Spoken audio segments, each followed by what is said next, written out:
먼저 제 소개를 드리자면 저는 분당 서울대학교병원에서 정보보호 최고 책임자 겸 정보보호 팀장으로 일하고 있으며 병원의 데이터 심의위원회 간사를 맡고 있습니다. 그리고 현재 키사의 가명정보 전문가로 위촉되어 우리 병원뿐 아니라 타기관의 가명정보 적정성 검토 및 반출 심사를 하고 있으며 성남시 인구정책위원회 가명처리 적정성 검토 심의위원으로 활동하고 있습니다. 키사의 가명정보 전문가 목적으로 활동하기 전에는 사회보장정보원의 보건복지 분야 개인정보 비식별 적정성 평가위원으로 활동했습니다. 개인정보 비식별 적정성 평가위원으로 활동하는 동안 얻은 경험과 그리고 교육받은 내용을 바탕으로 병원의 데이터 심의위원회 구성과 운영에 대한 규정, 절차를 만들었고요. 지금까지 약 40건의 가명정보 적정성 평가 및 심의를 수행했습니다. 최근에 ICT 분야를 이끌고 있는 키워드로는 빅데이터와 AI를 꼽을 수 있는데요. 빅데이터는 말 그대로 대량의 데이터를 분석하는 것으로 특히 분석의 대상이 정형화되고 표준화된 데이터뿐 아니라 비정형 데이터의 분석까지 포괄하는 기술입니다. AI는 잘 아시다시피 아티피셜 인텔리전스, 인공지능으로 기계를 학습시켜서 인간처럼 사고할 수 있게 하는 한 기술인데 인간처럼 판단할 수 있게 하기 위해서는 많은 양의 트레이닝 데이터가 필요하고 이러한 학습을 통해서 AI를 구현할 수 있습니다. 이처럼 최신 ICT 기술 키워드인 빅데이터와 AI는 많은 양의 데이터를 이용한다는 공통점을 가지고 있습니다. 이처럼 또한 많은 양의 데이터를 이용한다는 것은 개인정보 보호라고 하는 프라이버시 문제와 부딪힐 수밖에 없습니다. 최근 들어 ICT 분야뿐 아니라 모든 산업에 있어서 대량의 데이터 이용과 분석이 필적이 되었습니다. 그럼 가치 있는 데이터란 무엇일까요? 가치 있는 데이터란 목적에 맞는 정보를 줄 수 있는 데이터라고 할 수 있을 것입니다. 그런데 그 목적에 맞는 정보란 상세한 것일 수도 있고 정리된 값일 수도 있습니다.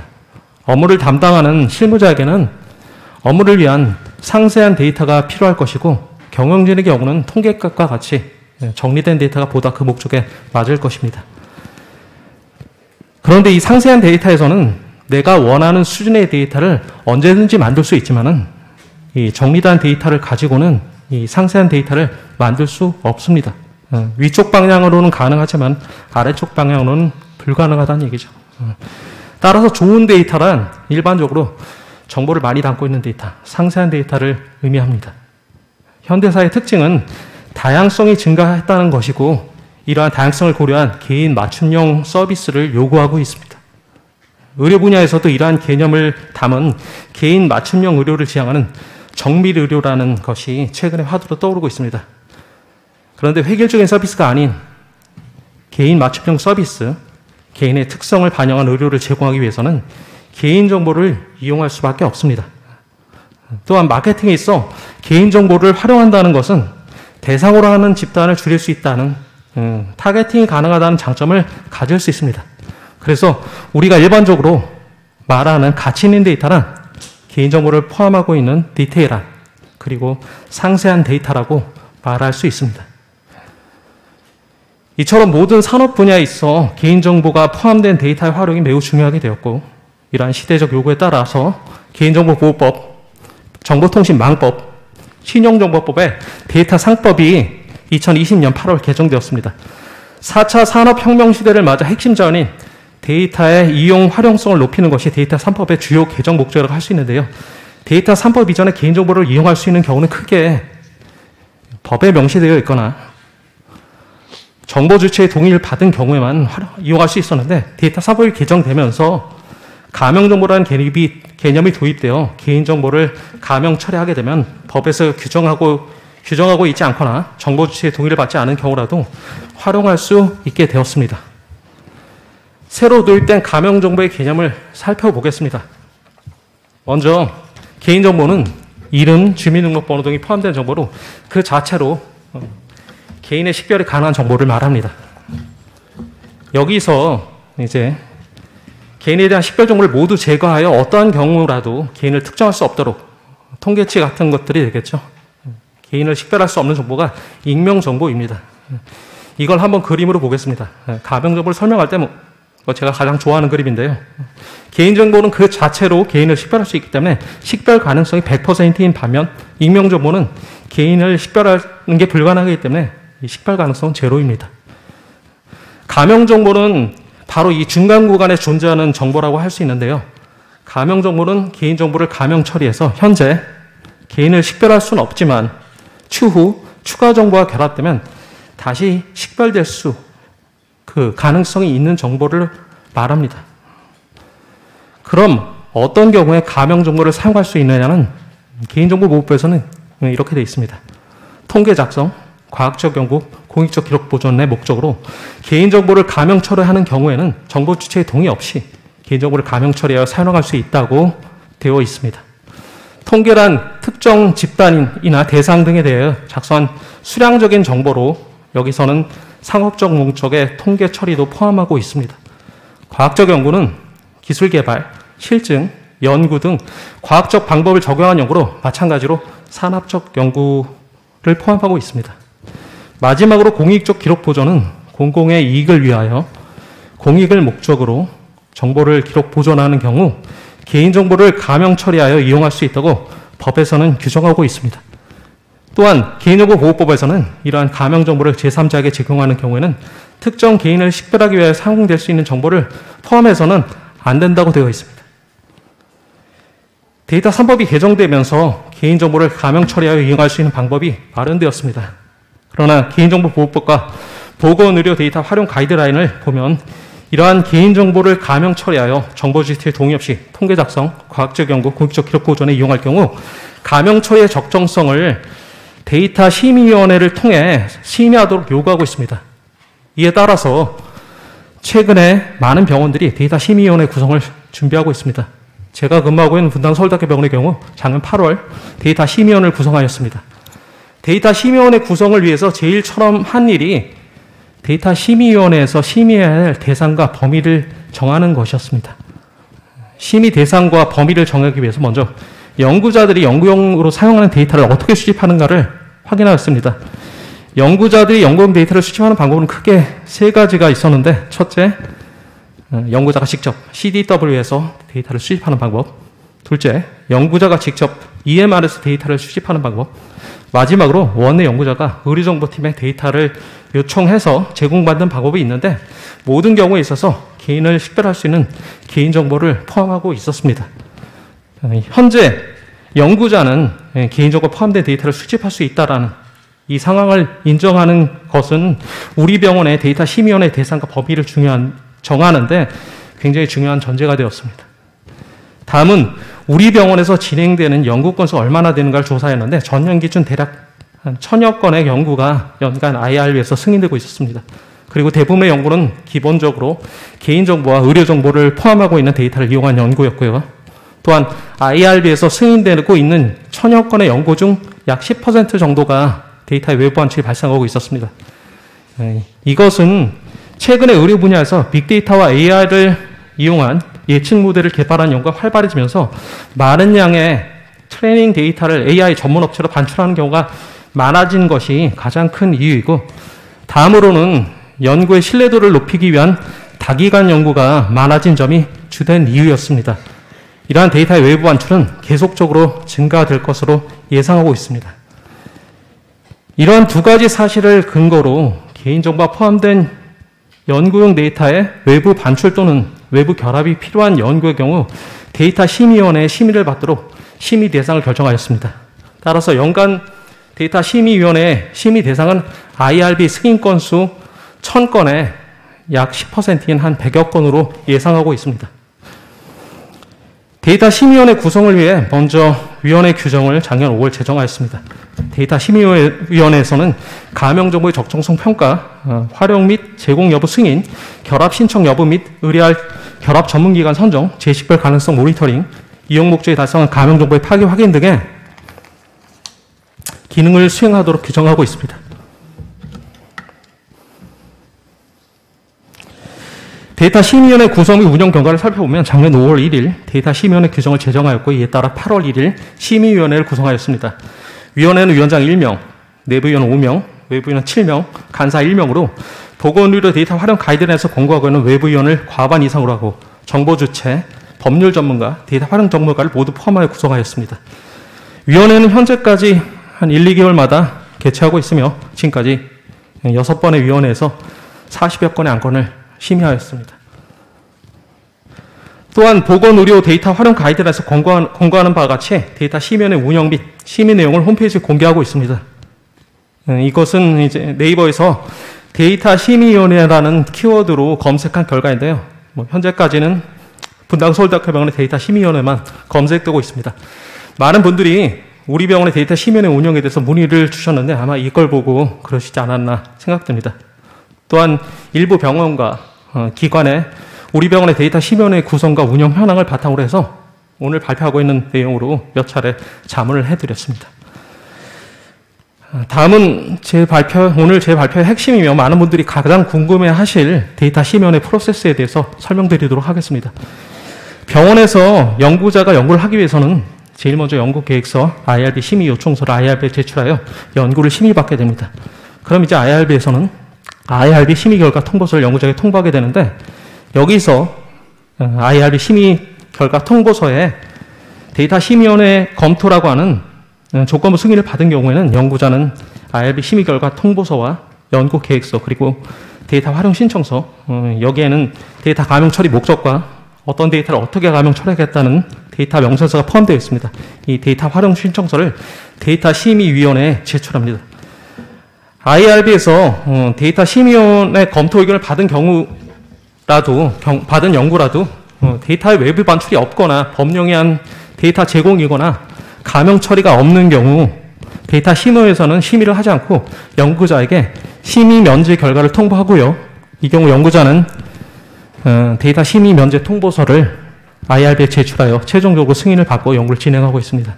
다음은 이 심의 면제가 되지 않고 실제로 데이터 심의가 필요한 경우인데요. 이 경우 데이터 심의위원회에서는 데이터의 관리 수준 관련 자료를 연구자에게 추가로 요청합니다. 데이터 관리 수준 관련 자료는 접근 권한 관리대장, 정보보호 서약서, 데이터를 제공받는 기관의 내부관리계획, 감염정보 제공 및 활용 계약서 등으로 감염정보 관리에 관련된 자료로 구성되어 있습니다.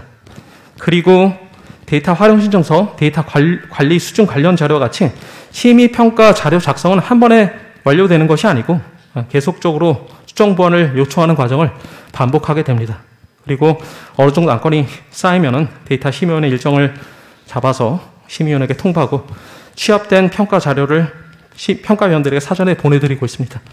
그리고 심의위원들과 연구자가 참석하는 데이터 심의위원회를 열게 되는데 보통 여기서 승인 보류 의견이 바로 결정되는 것이 아니고 위원회에서 나온 의견들을 정리하여 다시 연구자에게 보완 의견을 보내게 되고 이 연구자는 심의위원회 의견에 따른 보완 자료를 제출하게 됩니다. 이렇게 보완된 자료들은 다시 심의위원들에게 보내지고 위원들은 이 자료들을 확인하여 심의평가서를 작성하고요. 이러한 심의위원들의 심의평가서를 종합해서 위원장이 적정, 부적정의 최종 판정을 합니다. 최종 판정이 난 심의 결과를 연구자에게 통보하고 연구자는 데이터 심의 결과서를 IRB에 제출하여 최종적으로 연구 승인을 받고 연구를 진행하도록 하고 있습니다. 예, 이게 홈페이지에 공개되어 있습니다. 굳이 안 찍으셔도 될 것 같습니다. 예. 우리 병원의 데이터 심의위원회 운영에 대해 많은 문의를 받았고 또한 구성과 운영에 대해 자문을 해드렸다고 말씀드렸는데 그동안 자주 나왔던 질문을 정리해 보았습니다. 데이터 심의위원회 구성은 어떻게 되나요? 주관 부서는 어디인가요? 설명드렸듯이 위원장을 포함한 내부위원 6명, 외부위원 7명, 그리고 총 13명의 위원회, 간사 1명으로 구성되어 있고 정보주체, 법률 전문가, 데이터 활용 전문가를 포함하고 있으며 위원회 운영은 정보보호팀에서 하고 있습니다. 다음으로는 심의비에 대해서 많은 문의를 주셨는데 심의비는 외부위원회 하나예요. 일회 참석 시마다 병원 기준에 따라 자문료를 지급하고 있습니다. 또 그 금액에 대해서 궁금해 하시는데 우리 병원의 경우 1회에 20만 원을 지급하고 있습니다. 다음은 위원회 개최에 대한 건데요. 위원회는 보통 1, 2개월마다 비정기적으로 개최하고 있으며 1회 개최 시 대략 6에서 10건의 과제를 심의하고 있습니다. 현재까지는 코로나로 인해 화상회의로 진행하고 있으며 조만간 오프라인 회의를 한번 계획하고 있습니다. 그러나 외부 위원들의 참석 문제로 인하여 앞으로도 주로 화상회의로 진행될 것 같습니다. 또한 위원회에는 심의 과제의 책임 연구자 또는 원내 공동 연구자 1명 이상 참석을 원칙으로 하고 있습니다. 다음은 가장 많이 질의 주신 내용입니다. 데이터 가명 처리는 누가 하나요? 데이터 가명 처리는 연구자가 직접 하는 것으로 되어 있습니다. 위원회는 가명 처리 계획과 가명 정보 관리 계획에 대해서 그것이 적정한지를 심의하지 가명 처리를 직접 하거나 가명 처리 과정에 참여하지 않습니다. 또한 위원회 결정 및 보고된 사항과 다르게 진행하여 발생된 문제에 대해서는 연구자가 모두 부담해야 합니다. 다음 질문. 연구자는 데이터를 어떻게 수집하나요? 아까 설명드렸었죠. 우리 병원에서는 우리 병원에서 연구자가 데이터를 수집할 수 있는 방법은 CDFW를 통해서, EMR을 통해서 또는 의료정보팀에 데이터를 요청하여 수집할 수 있습니다. 또한 수집 과정에 있어서 위원회는 관여하지 않습니다. 여섯째, K익명성, L다양성, T근접성에 대한 검증은 누가 하나요? 사실 K익명성, L다양성, T근접성은 데이터 비식별화에 사용되는 개념으로 가명정보에서는 이러한 프라이버시 보호 모델을 적용하지 않아도 됩니다.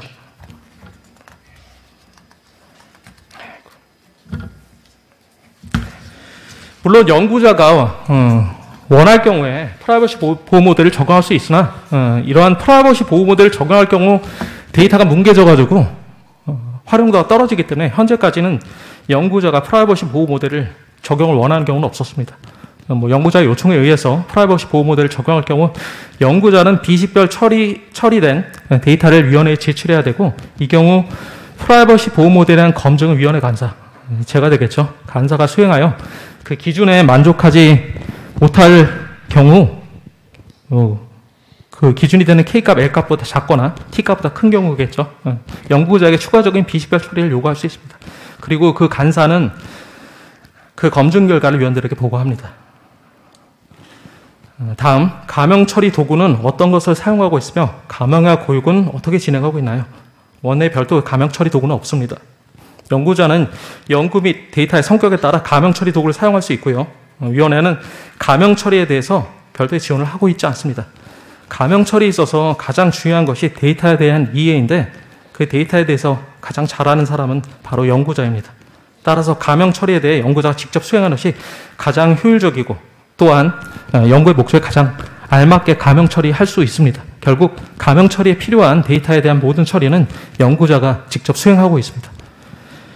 연구자가 데이터를 심의받기 위해 제출해야 하는 서류는 이것도 아까 프로세스 부분에 설명됐었죠. 1차로 IRB 심의 결과 통보서, 연구계획서, 데이터 활용 신청서를 제출해야 됩니다. 데이터 활용 신청서는 데이터 개요와 데이터 명세서로 구성되어 있고요. 1차 서류 제출 후 심의 면제 여부를 결정하고 면제의 경우 심의 면제를 통보하고 면제되지 않는 경우는 면제되지 않고 심의가 필요한 경우에는 2차로 데이터 관리 수준 자료를 요청해 제출합니다. 다음 질문. IRB의 업무 협조 체계는 IRB에서 데이터 심의위원회에 심의가 필요한 경우 조건부 승인을 하고 있으며 이 경우 연구자가 직접 데이터 심의위원회에 필요한 서류를 제출해야 하고 마찬가지로 데이터 심의위원회의 심의 결과도 연구자가 IRB에 직접 제출해야 합니다. IRB와 데이터 심의위원회 간에 직접적인 심의 결과 통보는 없으며 연구에 필요한 모든 사항은 연구자가 진행해야 합니다. 마지막 10번째입니다. 병원의 데이터 활용으로 얻어지는 이익에 대한 검토는 데이터 심의위원회에서는 데이터 활용으로 얻어지는 이익 또는 수익에 대한 사항을 고려하지 않고 오직 가명 처리의 적정성과 가명 정보의 데이터 관리 수준만을 심의하고 있습니다. 우리 병원에서 운영하고 있는 데이터 심의위원회가 법에서 요구하고 있는 모든 사항을 따르고 있다고 생각하지는 않습니다. 연구자가 개인정보가 포함된 로우 데이터에 접근할 수 있고 연구자 본인이 원본 데이터를 가지고 직접 가명 처리하여 가명 정보를 만든다는 점에서 분명 한계가 있습니다. 가장 좋은 방법은 연구자에게 데이터를 제공하는 단계부터 가명 처리된 가명 정보만을 제공하는 것이 가장 이상적일 것입니다. 장기적으로 보면 연구 데이터를 관리하고 감형 처리하는 조직이 병원에 분명 생겨야 되고 여기를 통해서 모든 연구 데이터가 제공되어 연구자는 개인정보가 포함된 원본 데이터에 접근하지 못하는 것이 가장 바람직한 방향이라고 생각합니다. 그러나 현재 우리 병원의 조직, 인력, 예산의 여건을 고려하여 가능한 범위에서 체계와 절차를 만들었고 오늘 설명드린 것과 같이 데이터 심의원을 구성하여 운영하고 있습니다. 마지막으로 이 사진은 우리 병원의 정보보호팀이 작년 12월 개인정보 감형, 익명, 처리 기술 경진대회에서 참가하여 대상을 받은 건데요. 데이터 심의원을 운영하면서 감형 처리, 익명 처리에 대한 자체적인 기술 역량을 확보하여 경진대회에서 대상이라는 좋은 결과를 얻을 수 있었습니다. 또한 현재 데이터 심의위원회를 운영하는 역할 이외에 실제적으로 개인정보를 감형 처리하는 데이터 관리팀이 구성되고 그 역할이 주어진다면 이를 무리 없이 수행할 수 있도록 준비하고 있습니다. 네, 감사합니다. 네, 지금